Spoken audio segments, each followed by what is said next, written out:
Assalamualaikum warahmatullahi wabarakatuh.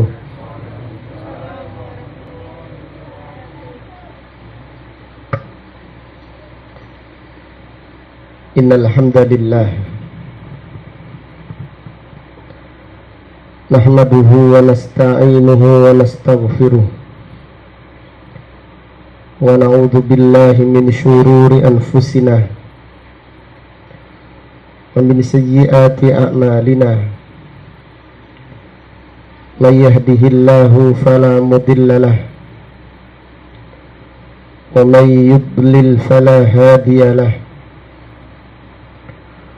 Wa ashhadu an la ilaha illallah wahdahu la syarika lah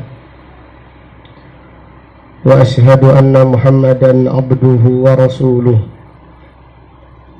sallallahu alaihi wa ala alihi wa sahbihi wa man tabi'ahum bi ihsanin ila yaumiddin. Amma ba'du. Alhamdulillah, pada malam yang berbahagia ini, yaitu malam Ahad tanggal 13 bulan Rabiul Awal tahun 1444 Hijriah, dengan izin Allah Ta'ala kita melanjutkan kembali kajian kitab Aqidah Al-Wasithiyah yang ditulis oleh Syekhul Islam Ibnu Taimiyah rahimahullahu ta'ala rahmatan wasi'ah. Pada kesempatan malam yang berbahagia ini, kita membahas yaitu bab menetapkan sifat cinta untuk Allah Subhanahu wa ta'ala. Kita pada malam ini membahas bab menetapkan sifat cinta untuk Allah Subhanahu wa ta'ala. Jadi Allah disifati dengan sifat mencintai. Allah disifati dengan sifat cinta sesuai dengan kebesarannya dan sesuai dengan keagungannya. Dan cintanya Allah tidak sama dengan cintanya makhluk, dan cintanya Allah tidak sama dengan cintanya makhluk. Pada bab ini penulis rahimahullah membawakan 6 dalil, membawakan 8 dalil dari Al-Quran, membawakan 8 dalil dari Al-Quran yang menjelaskan bahwasannya Allah disifati dengan sifat cinta. Dalil yang pertama surat Al-Baqarah ayat 198, ayat 195. Surat Al-Baqarah ayat 195. Allah Ta'ala berfirman, wa ahsinu innallaha yuhibbul muhsinin. Dan berbuat baiklah, sesungguhnya Allah mencintai orang-orang yang berbuat baik. Ayat ini dibawakan oleh penulis rahimahullah untuk menjelaskan bahwasannya Allah Subhanahu wa ta'ala disifati dengan sifat cinta. bahwasannya Allah Subhanahu wa taala disifati dengan sifat cinta. Diambil dari firman Allah, innallaha yuhibbul muhsinin. Sesungguhnya Allah mencintai orang-orang yang berbuat baik. Jadi Allah Ta'ala berfirman, wa ahsinu, dan berbuat baiklah. Dan berbuat baiklah artinya kerjakanlah al-ihsan. Wa ahsinu artinya kerjakanlah kebaikan dengan sempurna. Jangan setengah-setengah. Kalau berbuat baik, berbuatlah dengan semaksimal mungkin. Wa ahsinu artinya kerjakanlah al-ihsan. Wa ahsinu ihsanan. Dan ihsan adalah derajat yang paling tinggi di dalam Islam. Ihsan adalah derajat yang paling tinggi di dalam Islam. Karena di dalam Islam ada 3 derajat. Derajat yang pertama adalah derajat apa? Islam. Derajat yang pertama adalah derajat Islam. Kemudian yang kedua, derajat iman. Derajat yang kedua adalah derajat iman. Islam adalah amal yang zahir, itu Islam. Seperti syahadat, salat, zakat, puasa, haji. Islam adalah amalan yang zahir, amalan yang nampak. Kemudian iman adalah amalan yang tidak nampak, keyakinan hati. Beriman kepada Allah, beriman kepada para malaikat, kepada kitab-kitab, beriman kepada para nabi dan para rasul, beriman dengan hari akhir, dan juga beriman dengan qada dan qadar. Kemudian ihsan itu apa? Ihsan itu menyempurnakan Islam dan menyempurnakan iman. Ihsan adalah itqanu al-islami wal iman. Ihsan adalah memperbagusi atau memperbaiki dan menyempurnakan Islam serta iman. Siapa yang Islamnya sempurna dan siapa yang imannya sempurna, baru dia sampai derajat al-ihsan. Siapa yang Islamnya bagus, siapa yang imannya bagus dan sempurna, baru dia sampai derajat al-ihsan. Jadi derajat yang paling tinggi di dalam Islam adalah derajat al-ihsan. Rasulullah Shallallahu Alaihi Wasallam ditanya tentang ihsan. Mal ihsan? Apakah ihsan itu?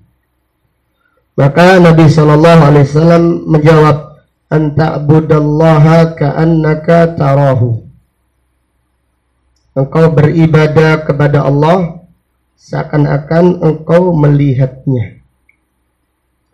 Engkau beribadah kepada Allah seakan-akan engkau melihatnya.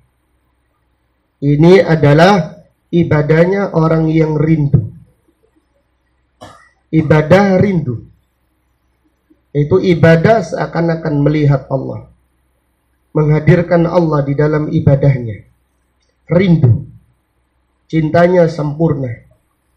Rindu dengan Allah Subhanahu wa ta'ala.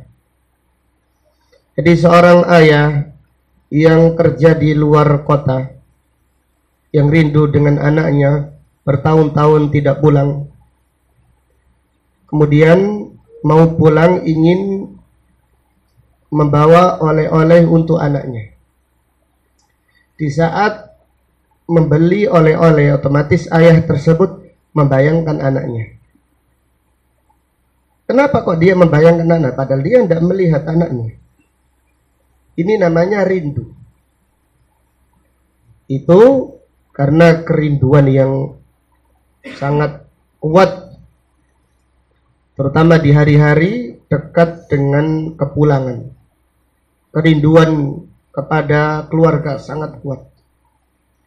Demikian pula orang-orang yang beriman, yang sampai derajat al-ihsan, mereka beribadah kepada Allah dengan rasa rindu. Jadi kalau orang sudah sampai derajat ini, maka dia akan merasakan lezatnya ibadah. Dia akan merasakan lezatnya taat kepada Allah. Capek di jalan Allah, terasa nikmat. Capek menuntut ilmu, lelah menyampaikan ilmu, tapi nikmat. Rasakan nikmatnya, yaitu berjuang di jalan Allah untuk menggapai derajat al-ihsan. Anta'budallaha ka'annaka tarahu. Engkau beribadah kepada Allah seakan-akan engkau melihat Allah. Ada seorang sahabat yang namanya Abbad ibnu Bishr. Ada seorang sahabat yang namanya Abbad ibnu Bishr, sahabat Al-Ansari radhiyallahu anhu. Pada waktu peperangan Dzatur Riqa, ditugaskan Rasulullah sallallahu alaihi wasallam untuk berjaga. Dia dan Ammar ibnu Yasir ditugaskan berjaga. Dan para sahabat apabila berjaga tidak main gaplek, tidak main domino, tidak sekakan, tidak main kartu, as keriting, as apa lagi itu. Para sahabat kalau berjaga sholat tahajud. Para sahabat kalau berjaga itu tahajud, tidak ghibah. Orang sekarang kalau jaga ghibah, ngerasani tonggo. Ghibah, kalau tidak ghibah, main permainan yang seperti dadu, itu permainan yang haram. Nabi SAW bersabda, alladzi yal'abu an-nardashir ka'annama ghasa yadahu fi damil khinzir. Siapa yang main dadu atau main kartu atau main catur, maka seakan-akan dia mencelupkan tangannya ke darah babi. Siapa yang main kartu, seakan-akan dia mencelupkan tangannya ke darah babi. Ala kulli hal, kita tidak membahas pembahasan ini panjang lebar. Sahabat tadi, Abbad ibnu Bishr, sholat tahajud karena ditugaskan Rasulullah SAW berjaga. Kemudian di saat sholat, ada orang musyrik mendatanginya, menembakkan panah ke sahabat tersebut. Panah ketika sudah ditembakkan menancap ke dadanya, lalu dicabut oleh Abbad ibnu Bishr.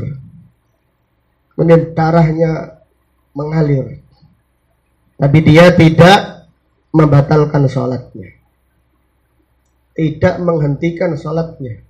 Padahal dipanah kedua kalinya, dicabut lagi. Dipanah ketiga kalinya, gak kuat mencabut, tapi tetap dia melanjutkan sholatnya. Dia tetap melanjutkan sholatnya sampai bacaan terakhir, baru dia menyelesaikan sholatnya dan salam. Kemudian dia membangunkan Ammar ibnu Yasir. Wahai Ammar, bangunlah, saya dipanah orang 3 kali. Kemudian Ammar melihat darah yang membanjiri tubuhnya Abbad ibnu Bishr. Berkata, wahai Abbad, kenapa kamu tidak membangunkan aku di saat dipanah pertama kali? Maka Abbad berkata, aku sedang membaca surat Al-Kahfi. Aku ini sholat tahajud membaca surat Al-Kahfi. Aku tidak ingin memutus surat tersebut. Ini kenapa dilakukan Abbad ibnu Bishr. Dilakukan oleh Abbad ibnu Bishr karena dia merasakan rindu kepada Allah, merasakan manisnya iman. Jadi kalau orang sudah pada derajat ini, dia merasakan lezatnya taat kepada Allah, merasakan lezatnya ibadah kepada Allah, merasakan nikmatnya berjuang di jalan Allah. Seperti kita sekarang ini menuntut ilmu, ustadznya atau jamaahnya ada yang hadir, yaitu sepokoknya akawis daripada nganggur. Ada yang hadir penuh dengan semangat, hadir dengan antusias. Ustadznya pun sama, ustadz pun manusia biasa, sudah menguasai materi, sudah biasa ngomong, hadir setor wajah, setor suara, selesai. Tapi ada yang hadir dengan antusias, dengan semangat, setiap menghadiri majelis taklim dengan semangat baru. Itulah yang namanya derajat al-ihsan, yaitu beribadah kepada Allah seakan-akan melihat Allah. Itu yang namanya derajat al-ihsan, merasakan lezatnya, tidak ingin menghentikan, tidak ingin berhenti. Apapun nanti suatu saat hujan, angin, banjir, subhanallah. Ada seorang ustadz yang mulia rahimahullah, Ustadz Muzayyin rahimahullah, pernah ngaji di Mbopo pada saat banjir. Banjir gak ada orang datang, tapi dia hadir. Kemudian akhirnya dia telepon kepada salah satu jamaah. Itu dia telepon kepada Pak Fatoni. Di mana jamaah kok tidak hadir? Lalu disampaikan pada beliau, banjir Pak Yai. Baik, saya tunggu di sini. Siapa yang hadir? Lalu pengajian kita mulai. Lalu hadir Pak Fatoni, satu orang ngaji seperti ngajar orang 50 atau 100. Tetap seperti biasa. Maka dalam keadaan sakaratul maut, di saat koma, dia ceramah terus. Ada orang lain koma nyanyi-nyanyi. Tetapi komanya beliau Ustadz Muzayyin rahimahullah, ketika koma dia ceramah. Karena orang itu sesuai dengan kecintaannya. Dia akan ditutup usianya oleh Allah sesuai dengan apa yang dicintainya. Kenapa kok dilakukan seperti itu? Orang itu kalau nggak merasakan rasanya nikmat, udur sedikit sudah wis udur, memang udur. Apa boleh buat? Angin kencang, hujan, banjir, sepeda mogok. Ada seorang jamaah di Gresik, usia 70 tahun lebih. Kita ngaji setiap hari, setiap ngaji, yaitu ngaji tafsir setiap pekan 5 kali. Dan sering hadir. Dan dia hadir setiap hari, kecuali benar-benar ada udzur. Suatu hari dia itu sepedanya mogok, bannya bocor di saat mau berangkat ngaji.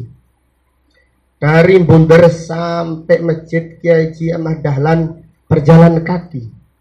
Di usia yang tua seperti itu, setengah jam lebih berjalan kaki. Ketika kita selesai ngaji, kok ada bapak tua tersebut jalan kaki. Saya kejar dia, tak antarkan ke rumahnya. Kemudian saya tanya, kenapa saya main jalan kaki? Kenapa enggak telepon teman-teman yang lain? Dia menjawab, saya baru tahu kalau bannya bocor pas mau berangkat. Kalau telepon otomatis teman-teman sudah berangkat. Kemudian dia mengatakan, saya sudah tua, saya sudah sakit-sakitan, saya kepingin meninggal dunia husnul khotimah. Subhanallah. Kenapa itu semuanya dilakukan? Ya jawabannya tadi, sudah merasakan manisnya berjuang, manisnya ibadah kepada Allah, manisnya untuk menghadiri majelis taklim. Bukan sudah sekarang majelis taklim sudah nggak nyari selera lagi. Jadi sudah merasakan lezatnya majelis taklim, maka dia menghadiri majelis taklim untuk menambah imannya.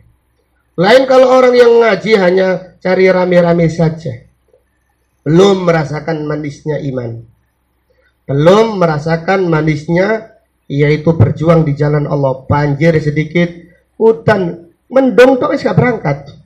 Mendung rek. Hudanan kok masuk angin aku. Wis gak berangkat. Itu lain. Maka Allah berfirman, wa ahsinu, dan berbuat baiklah. Artinya perbaikilah iman kalian. Perbaikilah Islam kalian supaya kalian sampai derajat al-ihsan. Kemudian baru Allah berfirman, innallaha yuhibbul muhsinin. Allah mencintai orang-orang yang baik Islamnya, dan Allah mencintai orang-orang yang baik imannya. Itu orang yang memperbagusi keislamannya dan keimanannya sehingga dia sampai derajat al-ihsan. Maka dia adalah orang-orang yang dicintai Allah Subhanahu wa ta'ala. Kemudian ayat yang kedua, surat Al-Hujurat ayat 9. Surat Al-Hujurat ayat 9. Allah Ta'ala berfirman, wa aqsitu, dan berlakulah adil. Innallaha yuhibbul muqsitin. Sesungguhnya Allah mencintai orang-orang yang adil. Sesungguhnya Allah mencintai orang-orang yang adil.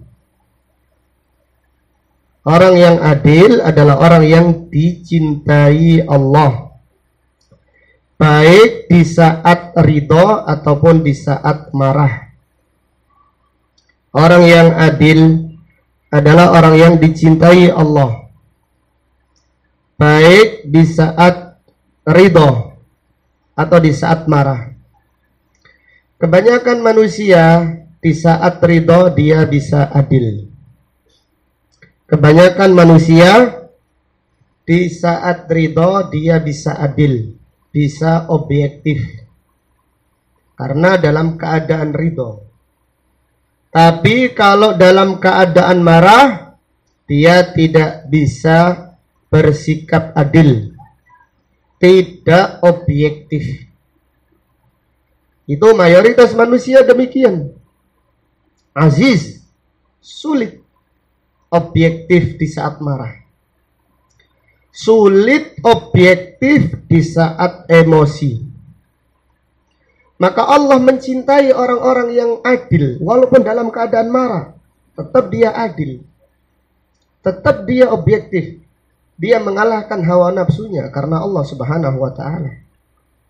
Maka Allah berfirman, wa aqsitu, dan berlakulah adil. Innallaha yuhibbul muqsitin. Sesungguhnya Allah mencintai orang-orang yang adil. Allah Ta'ala berfirman, Allah Subhanahu wa ta'ala berfirman, fa'dilu walau kana dha qurba. Berlakulah adil walaupun kepada kerabat dekat. Berlakulah adil walaupun kepada kerabat dekat. Jadi mayoritas manusia tidak bisa berlaku adil, apalagi kepada keluarga dekatnya. Kalau keluarga dekatnya benar, dibela. Salah tetap apa? Dibela. Ini orang yang tidak adil. Maka belalah yang adil. Belalah keluarga dengan adil. Kalau salah, katakan salah. Kalau benar, katakan benar. Itu adalah orang yang adil. Dan orang-orang yang adil dicintai oleh Allah Subhanahu wa ta'ala. Maka Nabi SAW berdoa, meminta kepada Allah sifat adil dalam keadaan ridha dan dalam keadaan marah. Maka Nabi Shallallahu Alaihi Wasallam berdoa, wa as'aluka ridha wa as'aluka kalimatal haqqi wal adli fil ghadabi war ridha. Ya Allah, aku meminta kepadamu kalimat yang hak dan kalimat yang adil di saat ridha dan di saat marah. Ya Allah, aku meminta kepadamu kalimat al-haq, kalimat yang hak, kalimat yang adil di saat marah dan di saat ridha. Seorang istri apabila suaminya selesai bayaran, maka istrinya sangat gembira dan senang. Maka biasanya kalau ada uang, apa jawabannya? Abang sayang. Kalau suaminya jengkelkan, maka abang ditendang. Maka istrinya berkata, sampean itu mas kono api-api belas. Sampean ambek aku kok koyok ngono mas, kono api-api belas. Ini wanita istri yang tidak adil. Maka kebanyakan penghuni neraka dari wanita. Karena apa? Karena mereka tidak adil. Rasulullah Shallallahu Alaihi Wasallam bersabda, ya ma'syaron nisa, inni ra'aitu kunna aktsara ahlin nar. Wahai wanita, sesungguhnya aku melihat kalian itu mayoritas penghuni neraka. Qala fabima ya Rasulullah, kenapa ya Rasulullah? Qala bikufri kunna, karena kalian kufur. Yakfurna billah, apakah kufur kepada Allah ya Rasulullah? La, yakfurnal asyir. Tidak kufur kepada Allah, tapi kufur kepada suami. Idza ahsana ahadukum ila ihdahunna dahra. Jika seorang suami berbuat baik kepada istrinya sepanjang tahun, thumma ra'at syai'an, kemudian sang istri melihat suaminya melakukan kesalahan. Kemudian istri berkata, ma ra'aitu minka khairan qattu, aku tidak melihat kebaikanmu sama sekali. Subhanallah. Baik sepanjang tahun, melakukan kesalahan sekali, kemudian suaminya divonis tidak pernah berbuat baik sama sekali. Ini yang namanya tidak adil. Seharusnya dikatakan, wahai suamiku, sampean salah di dalam masalah ini. Bukan mengatakan sampean kono api-api belas sampean mas. Sampean kok gak api belas mas. Sampean lanang kok ngene sih. Sampean kok koyo ngene kelakuan sampean mas. Sampean kepingin apa maksudnya sampean? Jadi akhirnya tarung akhirnya. Ini tidak adil. Maka apabila kita memiliki sifat keadilan, Allah mencintai, terutama yaitu kepada pembantu, kepada budak hamba sahaya. Wah, ini dari atasan kepada bawahan, ini lebih berat lagi. Kepada dari atasan kepada bawahan. Orang itu kalau sudah berada di atas, nonton bawahan itu salah tok sih. Duduk salah, berdiri salah, berbaring itu loh salah. Jadi diketoi salah tok, kebaikannya ditutup. Maka orang yang semacam itu adalah orang yang tidak adil. Orang yang semacam itu adalah orang yang tidak adil. Jadi maka menjadi bukan menjadi rahasia lagi, ini rahasia umum, bahwasannya bos itu pasti tarung dengan bawahannya. Atasan itu pasti tidak sukai bawahannya, karena atasannya tadi yang tidak adil, tidak bisa berlaku adil. Nabi SAW punya banyak pembantu, tapi Nabi SAW tidak ceriwis dan tidak cerewet. Beliau tidak pernah mengatakan kepada pembantunya demikian. Beliau sikapnya adil, sangat cinta kepada itu budak hamba sahayanya. Bahkan budaknya Nabi SAW ketika dijemput oleh ayahnya milih bertahan dengan Rasulullah SAW daripada kembali kepada orang tuanya. Kenapa? Karena sikapnya Nabi sallallahu alaihi wasallam yang sangat adil dan akhlaknya sangat mulia. Lain halnya manusia secara umum sangat berat berbuat adil dengan bawahan, itu berat karena merasa sudah ngingoni. Wah, ini yang berat sekali. Maka orang kalau bisa berbuat baik kepada bawahannya, ini adalah orang yang mulia di sisi Allah. Ini adalah orang yang mulia di sisi Allah. Dan Allah mencintai orang-orang yang adil. Maka Allah berfirman, wa aqsitu, dan bersikaplah adil. Innallaha yuhibbul muqsitin. Sesungguhnya Allah mencintai orang-orang yang bersikap adil. Sahabat dengan sahabatnya kalau belum bekerja, koyo konco plek. Tapi nek wis bekerja, wis dibayari, terus dikasih, sudah menjadi musuh sudah. Maka menjadi istilah pelemben roti-roti, bien saiki. Ya bien sahabat, saiki gak, saiki bos dan anak buah, majikan dan bawahan.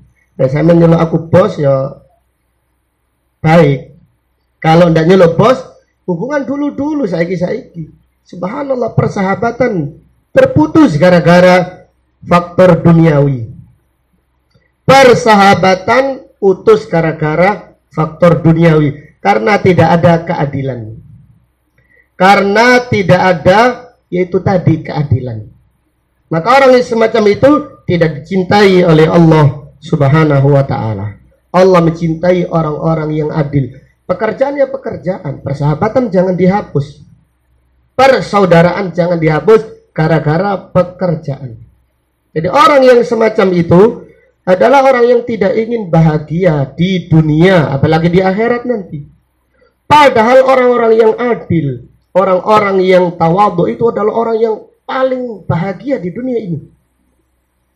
Dengan anak buahnya bahagia, bisa menyapa dia, Masya Allah, luar biasa. Dengan bawahannya dia berbuat baik, tawadhu, sebagaimana yang dicontohkan oleh Rasulullah Sallallahu Alaihi Wasallam. Maka dunia itu miliknya orang-orang yang akhlaknya mulia. Dia dicintai karena dia adalah orang yang tawadhu, kata-katanya lembut, kata-katanya menyejukkan. Dan kalau harus menghukumi, dia menghukumi dengan adil. Kenapa? Karena dia mengharapkan kecintaan Allah Subhanahu wa ta'ala. Allah berfirman, innallaha yuhibbul muqsitin. Sesungguhnya Allah mencintai orang-orang yang berlaku adil. Kemudian ayat berikutnya, surat At-Taubah ayat yang ke-6. Allah Ta'ala berfirman, famastaqamu lakum fastaqimu lahum, innallaha yuhibbul muttaqin.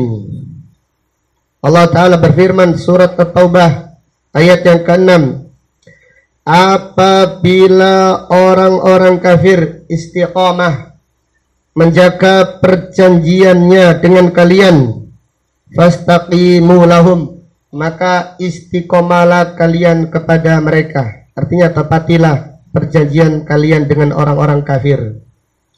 Innallaha yuhibbul muttaqin. Sesungguhnya Allah mencintai orang-orang yang bertakwa. Kepada orang-orang kafir pun kita diperintahkan oleh Allah berlaku adil. Kepada orang-orang kafir pun kita diperintahkan Allah untuk berlaku adil. Apabila orang kafir menjaga perjanjian, tidak mengkhianati perjanjian, maka kita diperintahkan oleh Allah untuk menjaga perjanjian dengan mereka.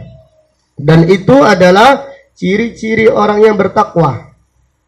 Dan itu adalah ciri-ciri orang yang bertakwa.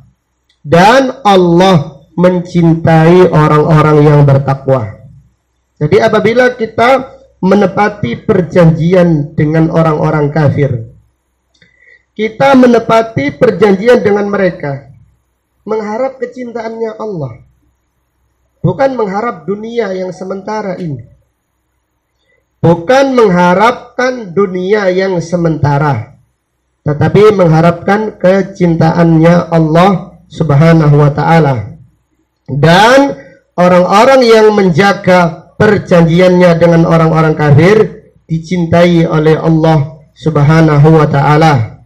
Maka Allah ta'ala berfirman, innallaha yuhibbul muttaqin. Sesungguhnya Allah mencintai orang-orang yang bertakwa. Sesungguhnya Allah mencintai orang-orang yang bertakwa. Surat At-Taubah ayat yang ke-6. Di situ terjemahkan apa? Ya, ayat yang ke-7. Apa terjemahannya? Coba baca.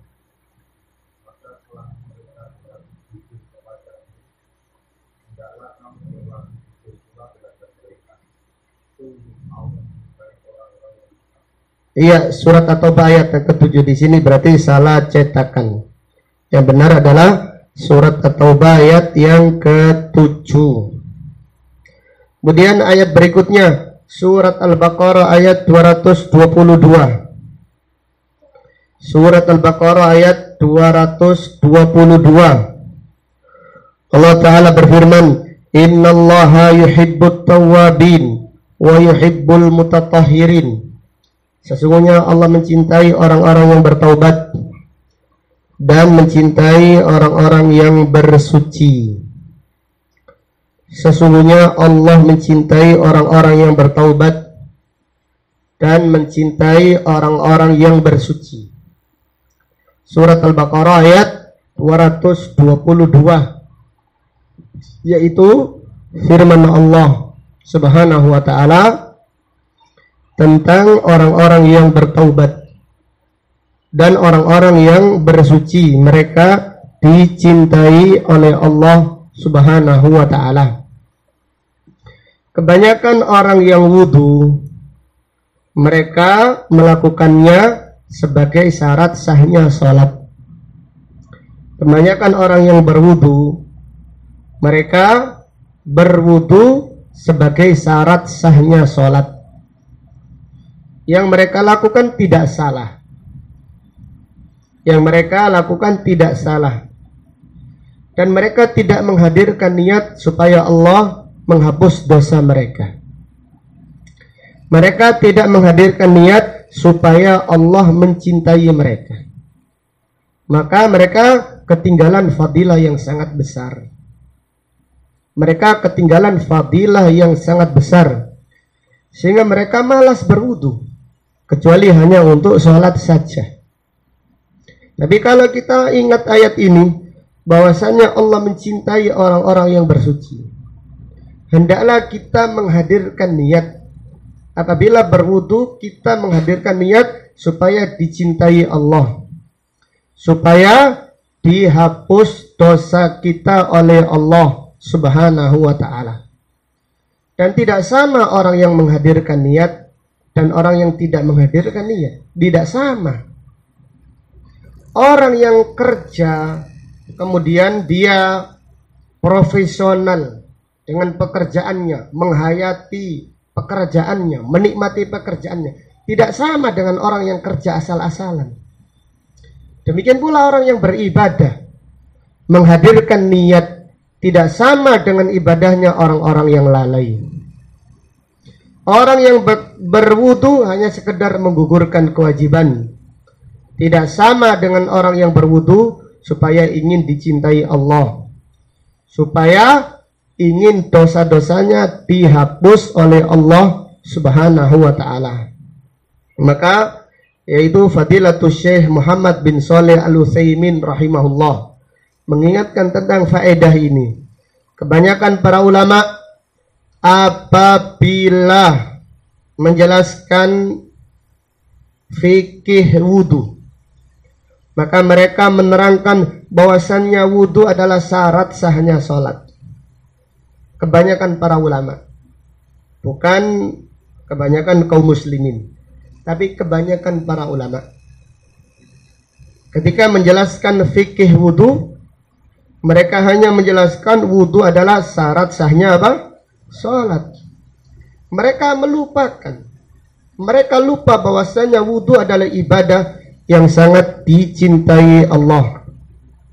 Maka Allah berfirman, innallaha yuhibbut tawwabin wa yuhibbul mutatahhirin.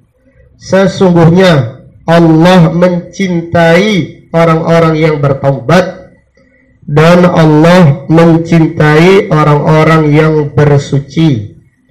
Jadi apabila demikian, jika kita berwudu, hadirkan niat ingin dicintai Allah.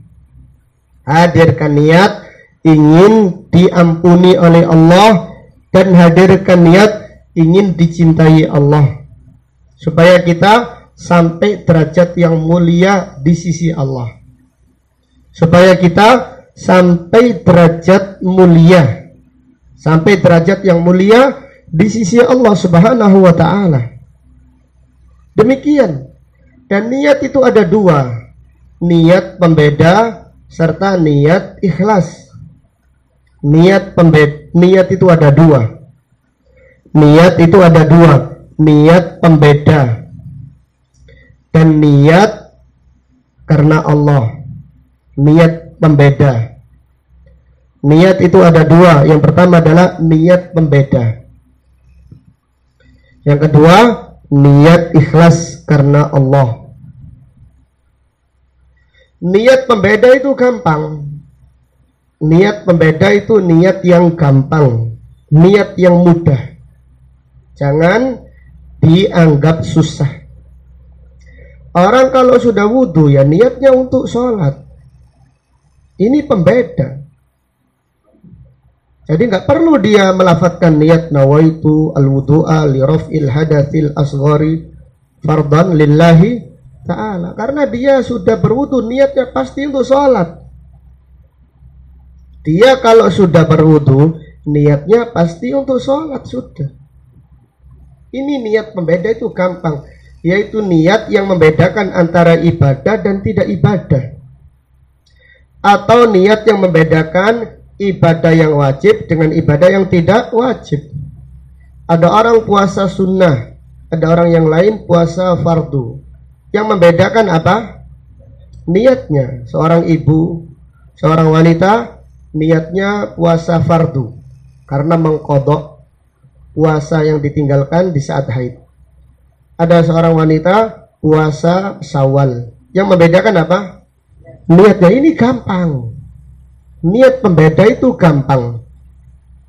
Yang sulit itu niat lillahi ta'ala, niat ikhlas, niat dicintai Allah, niat mengharap ridha Allah, niat semoga diampuni oleh Allah, niat semua niat-niat yang ada di dalam Al-Quran yang baik, niatkan, itu bagus. Semua yang ada di dalam Al-Quran, semua yang dijelaskan oleh Rasulullah SAW di dalam sunnah, niatkan, maka itu adalah amalan yang bagus. Dan ini yang sering lupa atau yang sering dilupakan, niat yang lillahi ta'ala tadi. Dan itu yang sulit. Kalau niat pembeda ini gampang. Bahkan tidak ada satu amalan pun tanpa niat. Bahkan tidak ada satu pekerjaan pun tanpa niat, itu tidak ada. Karena niat itu artinya keinginan. Tidak ada orang yang bisa melakukan pekerjaan tanpa niat. Jika ada orang yang diperintahkan kamu harus beramal tanpa niat, maka susah. Hanya satu orang saja yang bisa beramal atau melakukan sesuatu tanpa niat. Orang apa itu? Orang gila. Menggendeng. Menggendeng itu, orang gila itu, dia itu sholat gak niat sudah. Orang dia itu maksiat, orang maksiat gak dosa, ya orang gila karena gak ada niat. Coba kita bayangkan, kita ini ke pasar, kemudian tiba-tiba kita sampai pasar, lalu kita mengatakan, kok apa kok tiba-tiba ke pasar? Gak ada orang seperti itu. Kecuali orang yang gak waras saja. Jadi orang itu kalau melakukan sesuatu pasti ada niatnya. Ini namanya niyatut tamyiz, niat pembeda, dan itu gampang. Orang itu kalau sudah mendengarkan iqamat, Allahu Akbar, pasti niatnya apa? Sholat. Maka kenapa kok setiap sholat takbirnya dibalen-baleni? Allah. Oh, niatnya kurang mantap, balen mani. Allah. Ya sampai 3 kali. Allahu Akbar. Berarti dia kena penyakit apa? Was-was. Dia kena was-was. Niat pembeda itu gampang, cukup Allahu Akbar. Maka kalau ada orang takbirnya mantap, berarti dia kena penyakit apa? Was-was. Allahu Akbar. Nah, kena penyakit apa? Was-was. Karena niat pembeda gampang. Yang sulit itu tuh niat ikhlas. Niat dicintai Allah. Niat mencari perhatiannya Allah.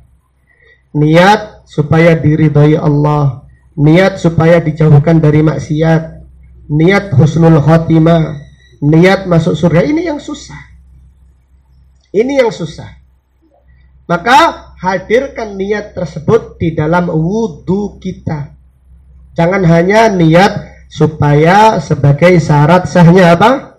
Salat. Karena Allah Ta'ala berfirman, innallaha yuhibbut tawwabina wa yuhibbul mutatahhirin.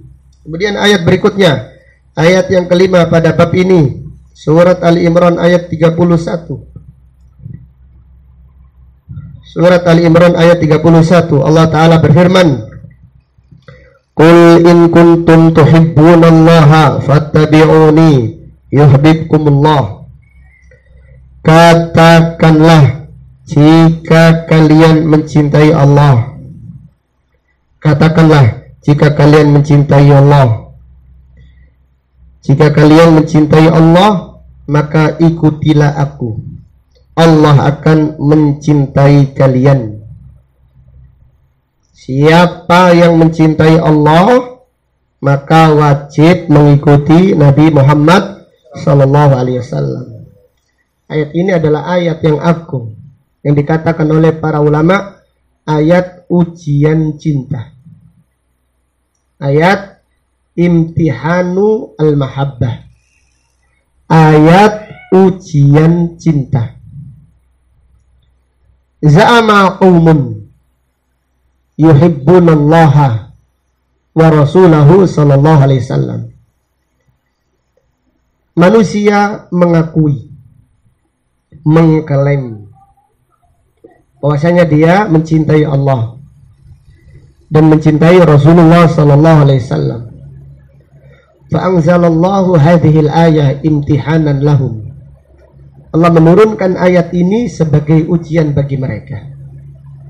Apakah cinta mereka adalah cinta yang sejati, atau cinta mereka hanyalah cinta pengakuan belaka? Cinta mereka adalah cinta yang jujur atau cinta apa? Palsu.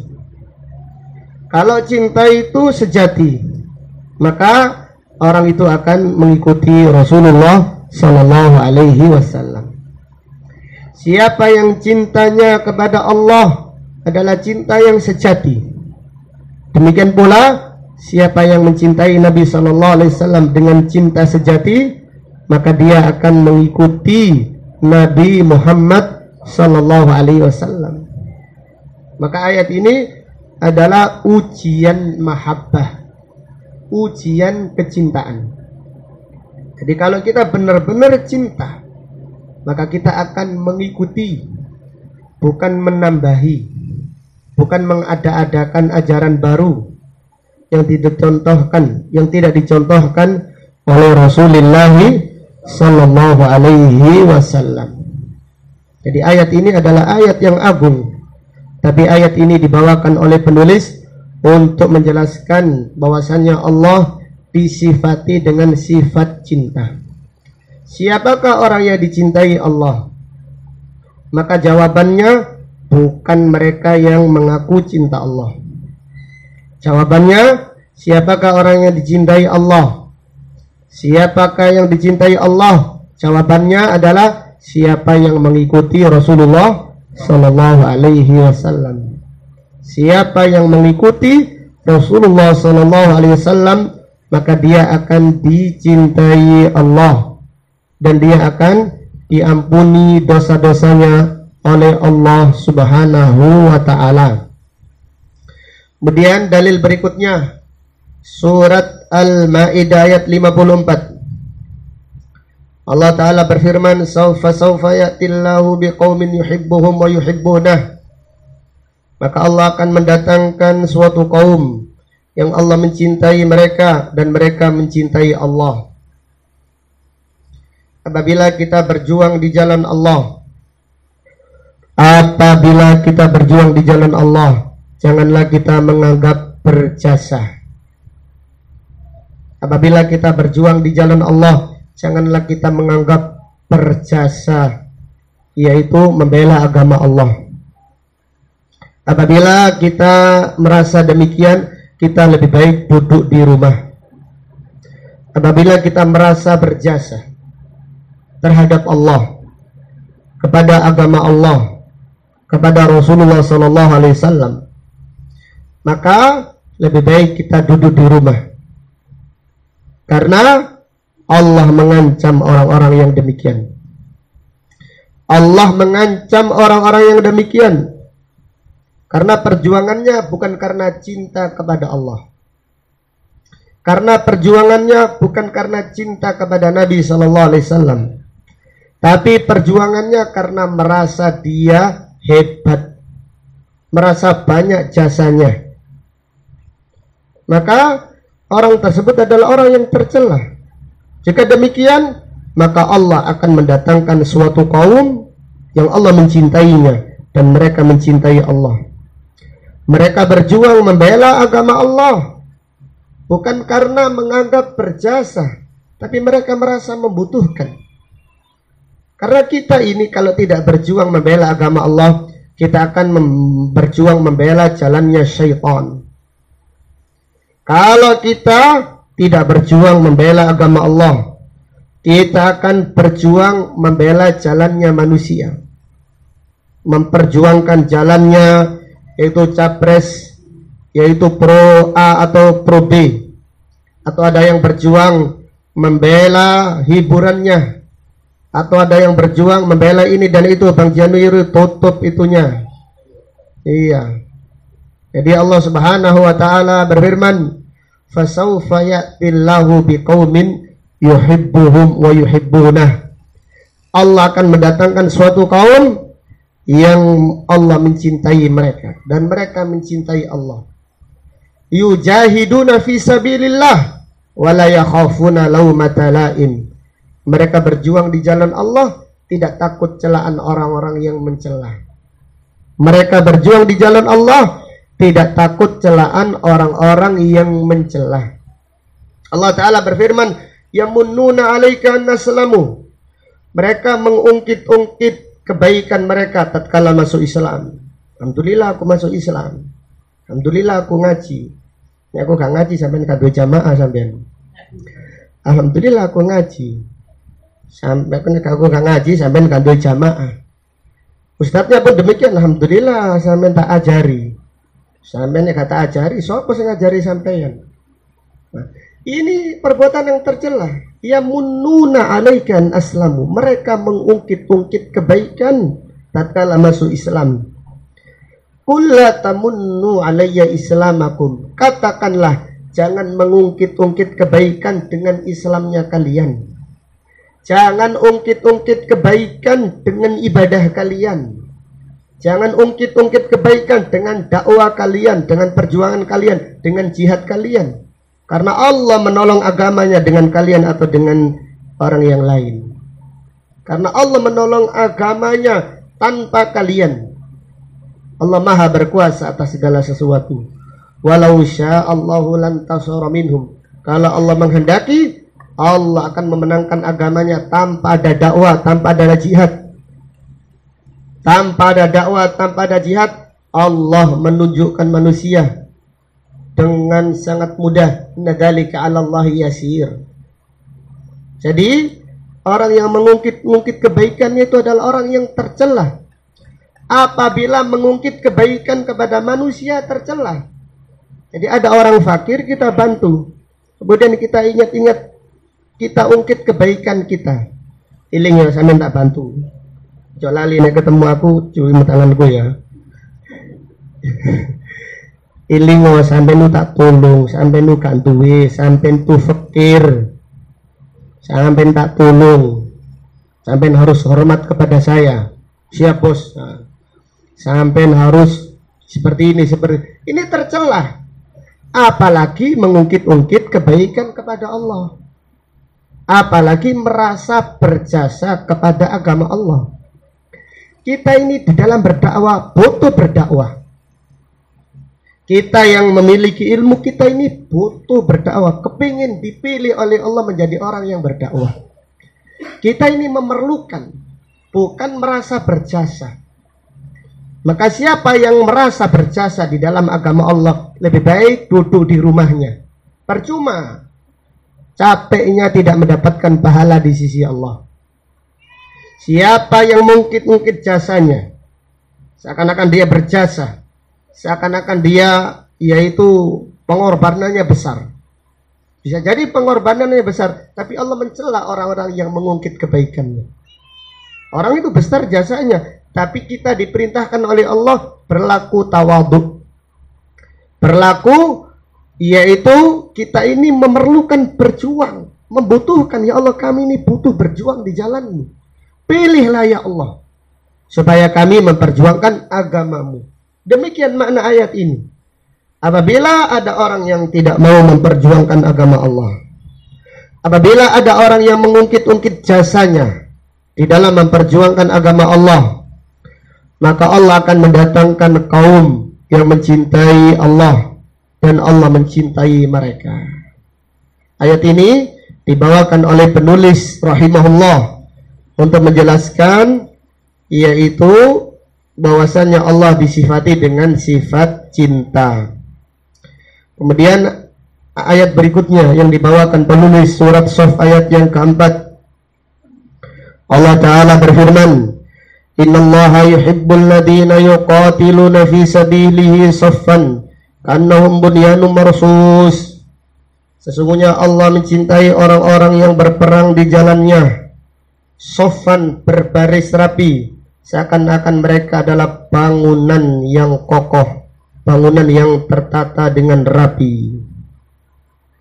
Surat Shaf ayat yang keempat. Ayat ini dibawakan penulis untuk menjelaskan bahwasanya Allah mencintai orang-orang yang berjihad dan merapikan barisan jihadnya. Ada pemimpinnya, ada panglimanya, ada pasukannya, dan teratur. Allah mencintai orang-orang yang teratur. Demikian pula ketika sholat, Allah mencintai shaf yang apa? Rapat. Allah mencintai shaf yang rapi. Nabi SAW bersabda, Suffu kama tasufful malaika. Rapikan barisan kalian ketika sholat seperti para malaikat ketika merapikan barisannya. Dicintai oleh Allah Subhanahu wa Ta'ala. Adapun orang yang shafnya renggang dibenci oleh Allah. Nabi SAW bersabda, Ibadallah la tusawwunna sufufakum aw la yukhalifannallahu baina qulubikum. Wahai hamba-hamba Allah, kalian merapatkan shaf, atau kalau tidak Allah akan mencerai-beraikan hati kalian. Maka umat Islam ini tidak akan bersatu. Umat Islam ini tidak mungkin bersatu kalau mereka tidak merapatkan apa? Shaf. Jadi shaf saja sudah kelihatan. Jadi di dalam sholat itu sudah kelihatan mana orang yang ingin bersatu, mana orang yang ingin bercerai-berai. La tusawwunna sufufakum aw la yukhalifannallahu baina qulubikum. Kalian merapatkan shaf, atau kalau tidak Allah akan mencerai-beraikan hati-hati kalian. Allah mencintai orang yang merapikan barisannya di medan perang. Demikian pula ketika mengerjakan sholat. Kemudian ayat yang ke-8 yang dibawakan oleh penulis, Surat Al-Buruj ayat 14. Allah Ta'ala berfirman, wa huwal ghafurul wadud, dan dialah Allah yang maha pengampun lagi maha pencinta. Allah maha mengampuni lagi maha mencintai. Jadi Allah Subhanahu wa ta'ala, apabila ada orang berdosa kemudian bertobat, langsung dicintai. Adapun manusia, memaafkan bisa, memaafkan aja berat, apalagi apa? Mencintai. Berapa banyak dosa yang dilakukan seorang hamba, apabila dia bertobat, Allah menerima taubatnya, Allah langsung mencintainya. Ini menunjukkan sempurnanya sifat Allah, dan ini menunjukkan sempurnanya sifat Allah dan kurangnya sifat manusia. Manusia itu masih memiliki sifat jengkel. Mungkin memaafkan, iya, tapi kalau mencintai enggak. Kita dikhianati sahabat kita. Kita ini dikhianati sahabat kita. Kemudian kita memaafkan, wis baik, kita ini memaafkan. Wis kalau ngomong kita perbaiki. Tapi seperti dulu enggak. Kita mengatakan kaca yang pecah itu susah perumpamaannya apa? Piring yang pecah itu gak iso balik lagi, ya? Iya, piring yang pecah itu gak bisa diterap lagi. Tapi sekarang ada lem yang bisa ngeterap piring yang pecah kok. Tapi banyak perumpamaan. Tembok yang retak. Oh iya, intinya perumpamaan mereka seperti itu. Memaafkan mungkin bisa, tetapi mencintai susah. Itulah manusia. Itulah manusia. Beda dengan Allah. Allah itu apabila ada hamba yang bertobat, tidak dilihat dosanya berapa, langsung dimaafkan. Dan langsung sekaligus dicintai Allah. Maka Allah berfirman, wa huwal ghafurul wadud. Allah maha mengampuni lagi maha mencintai. Allah maha mengampuni lagi maha mencintai. Jadi kalau manusia itu dimintai tidak cinta. Kalau yaitu dolimi tidak memaafkan. Lain halnya Allah. Kalau dimintai, Allah mencintai. Kita ini semakin banyak meminta kepada Allah, Allah tambah cinta. Subhanallah. Jadi ada orang minta kepada kita, satu hari kita kasih, besok minta lagi, kita beri lagi, besoknya minta lagi, kira-kira ya apa? Ya bosan jengkel, ini menungso tak gak sampai niku. Sampai itu makhluk hidup atau makhluk halus sih? Jadi manusia itu kalau dimintai tidak suka. Tapi lain Allah. Allah itu dimintai setiap hari. Kita minta 100 permintaan, 1000 permintaan. Tambah banyak permintaan kita, Allah tambah cinta, tambah senang. Nabi SAW bersabda, man lam yas'alillaha yaghdab alaihi. Siapa yang tidak minta kepada Allah, Allah marah. Jadi kalau satu hari kita tidak pernah doa sama sekali, Allah itu marah. Tapi kalau kita minta kepada Allah, Allah cinta.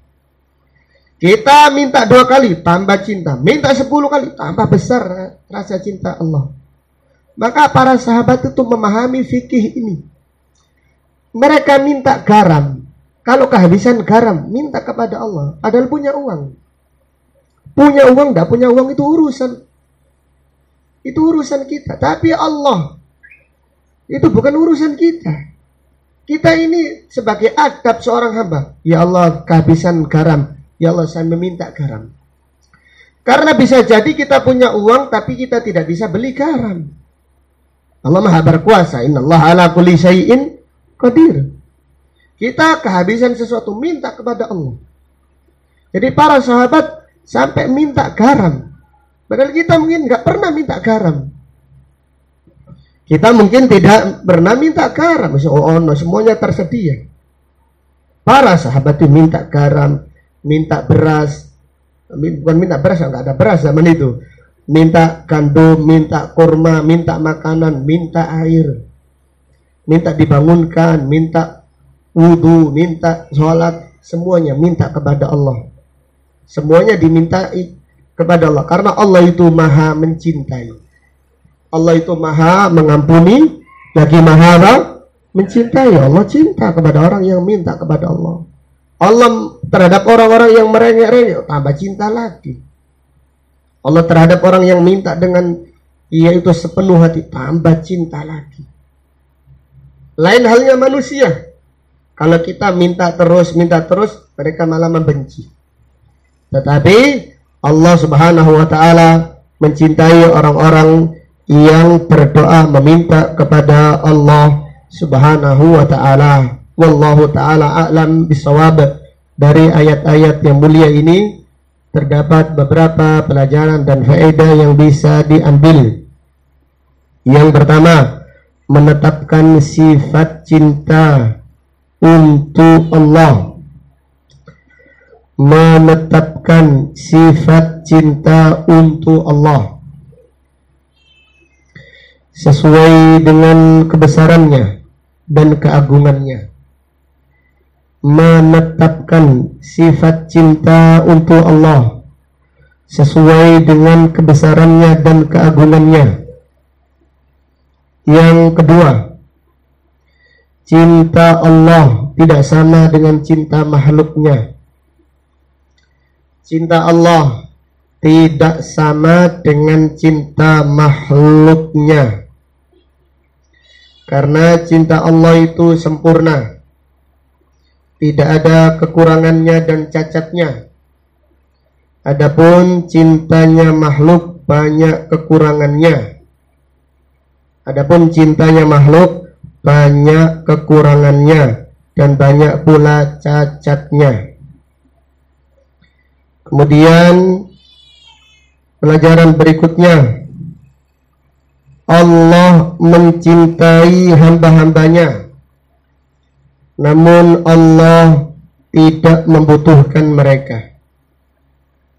Allah mencintai hamba-hambanya, namun Allah tidak membutuhkan mereka. Jadi Allah mencintai orang yang bertakwa. Jangan difahami Allah membutuhkan, wahai kaum muslimin, wahai hambaku, tolong bertakwalah kepadaku, aku sangat membutuhkan ketakwaan kalian. Tidak. Allah mencintai, namun Allah tidak membutuhkan. Jadi Allah mencintai itu karena kasih sayang Allah, karena kebaikannya Allah, bukan karena Allah membutuhkan hamba-hambanya. Allah mencintai orang yang bertakwa, Allah mencintai orang-orang yang sabar, Allah mencintai orang-orang yang beriman. Demikian. Jadi Allah mencintai hamba-hambanya yang beriman dan bertakwa, namun Allah tidak membutuhkan mereka. Ini harus kita camkan. Jadi Allah mencintai. Kalau manusia mencintai membutuhkan. Kalau manusia itu sudah cinta membutuhkan. Contohnya Bang Junuri, ini sangat mencintai istrinya, ya Allah. Iya. Kalau istrinya gak senyum satu hari marah, dia sangat memerlukan. Ya apa dek sampean kok gak senyum? Iya, ini saja masak saya gini. Wis. Saja masak, Mas mangan Mas, gak aja masak wis. Aku suara. Saya membutuhkan senyumanmu, saya tidak perlu masakanmu. Iya Mas, lebih baik kalau gitu saya tidak masak, tak senyum aja. Bojone gak masak, orang kendeng. Cari sampean gak jaluk masakan, jaluk senyuman. Apa saya senyum-senyum aja. Jadi demikian. Jadi Allah itu mencintai, namun Allah tidak tidak membutuhkan. Kemudian pelajaran berikutnya,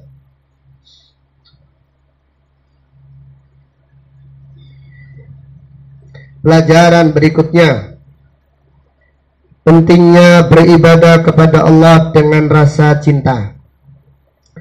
Pentingnya beribadah kepada Allah dengan rasa cinta. Jadi Ahlus Sunnah wal Jamaah beribadah kepada Allah dengan rasa cinta, dengan harapan dan juga dengan rasa takut. Jadi rukun ibadah itu ada 3: cinta, harapan, dan takut.